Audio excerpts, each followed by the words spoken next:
7 अप्रैल को मुंबई में सीपीआई की टीम द्वारा आयोजित एक महत्वपूर्ण सभा में महाराष्ट्र के बुद्धिजीवियों ने ईरान और फिलिस्तीन के हक में आवाज उठाई। इस कार्यक्रम में इजराइल और अमेरिका के खिलाफ कड़ा विरोध दर्ज किया गया।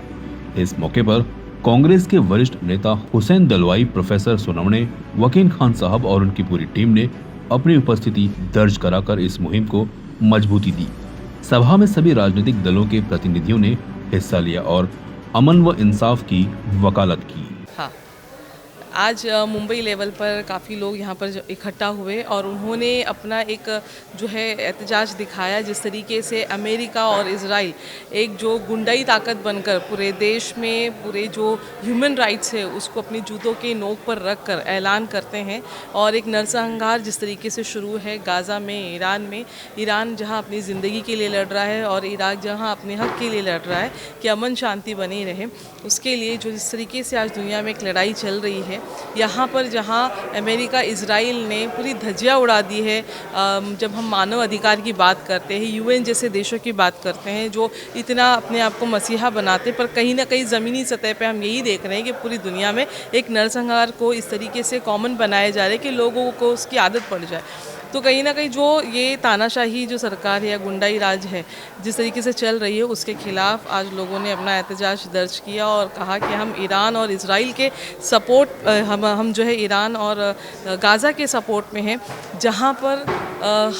बच्चों ने अपने स्कूलों को खोया, जहाँ पे माँओं ने अपने बच्चों को खोया, जहाँ सैनिकों जहाँ इतने सारे बड़े तादाद में सैनिक जो है वो शहीद हुए। तो ये सारी चीज़ें जो हो रही है, जहाँ पे चीखें हम सुन रहे हैं, बम और बारूद की आवाज़ें आ रही है, तो एक किस्म से इंसानी जो ज़िंदगी है उसको इतना सस्ता कर दिया गया है, उसको इस तरीके से ख़त्म किया जा रहा है। तो हमारा खामोश बैठना जो है इसमें एक ये उनकी हिम्मत को बढ़ाता है जो ऐसे गुंडाई राज को, जो इस तरीके से साम्राज्यवाद को जो है आगे लेकर जाते हैं। तो वो कहते हैं ना कि जुल्म के ख़िलाफ़ जो लड़ते हैं वही ज़िंदा रहते हैं, जुल्म के ख़िलाफ़ जो लड़ते हैं वही ज़िंदा रहते हैं। मुर्दा दिलों की दुनिया में कोई दास्तां नहीं है। तो हम अपने लेवल पर जब एहतजाज करते हैं तो हमारी आवाज़ उनके मिसाइलों से ज़्यादा ताकतवर बनती है, जो ये सोच कर गिर रही है कि शायद ये छोटा सा एक देश है जिस पे काबू पाया जा सकता है, जिसके तेल पे कब्ज़ा किया जा सकता है, जिसकी ज़मीनों को हथियाया जा सकता है। तो उनको ये सबक देना है कि आप कितनी भी ज़मीनों पर कब्ज़ा कर लो, आप कितने भी देशों को जो है वो ख़त्म करने की साजिशें कर लो,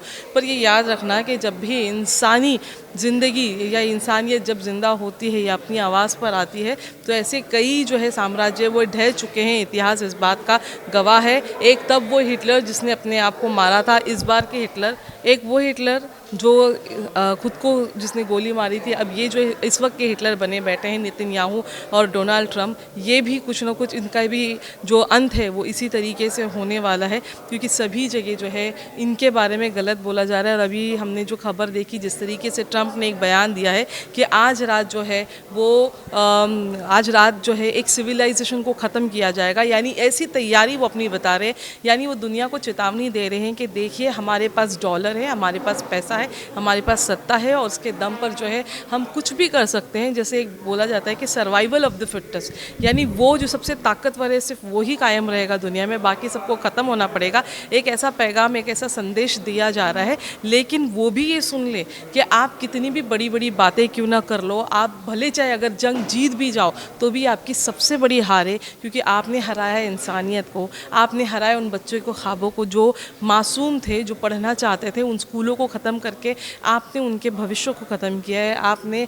वो सारी चीज़ें जो बेहतर हो सकती थी हमारे समाज के लिए उसको ख़त्म किया है। तो आप भले चाहिए दावा कर लो कि आप जीत रहे हो, लेकिन असल में ये उनकी हार है और वो लोग जीत रहे हैं जो भले चाहे आज हार जाए या भले चाहे जो भी उनका कुछ हो, लेकिन वो शहीद हो रहे हैं, वो किसी के सामने घुटने नहीं टेक रहे। ये असल उनकी जीत होगी, क्योंकि उन्होंने जुल्म के ख़िलाफ़ आवाज़ उठाई थी और उसकी आवाज़ जो है और उसकी गूंज जो है, ये जब तक इंसानियत है तब तक वो आवाज़ गूंजती रहेगी और ये बताती रहेगी कि कभी एक ऐसी जंग हुई जहाँ पर इंसानियत ज़िंदा रही, लेकिन वो शैतान जिन्होंने इस जंग को ढाया था उनके ख़िलाफ़ जो है हमेशा सदियां बात करेगी।